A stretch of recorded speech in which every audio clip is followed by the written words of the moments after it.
كبروا نعم الجهاد جهادكم قدسي سيفكم.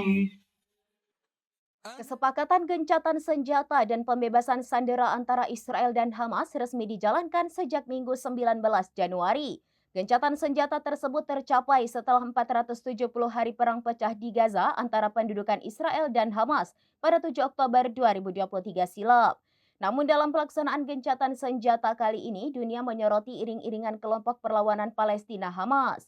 Pasalnya tampak ratusan pejuang dalam kondisi prima muncul ke jalan-jalan kota Gaza yang telah hancur dibombardir Israel. Hal ini tentunya tidak sejalan dengan klaim Perdana Menteri Israel Benjamin Netanyahu yang mengatakan telah menghabisi Hamas hingga ke akar-akarnya. Klaim tersebut semakin ditekankan oleh Netanyahu ketika pemimpin Hamas Yahya Sinwar gugur di medan perang melawan tank dan sniper Zionis. Namun fakta di lapangan berbanding terbalik ketika konvoi pasukan Hamas disambut meriah warga Gaza saat gencatan senjata dimulai. Tampak iring-iringan beberapa mobil van dan mobil bak yang mengangkut ratusan pejuang Hamas.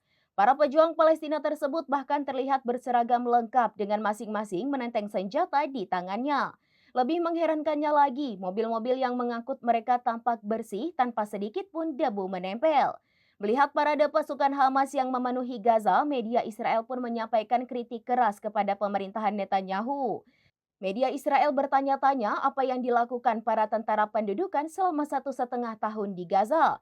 Konvoi kelompok perlawanan yang paling ditargetkan pendudukan ini adalah bukti Israel telah kalah.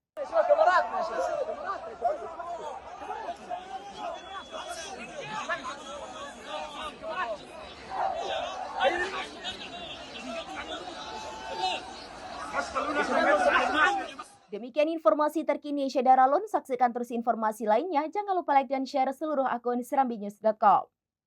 Download Tribun X sekarang. Menghadirkan lokal menjadi Indonesia.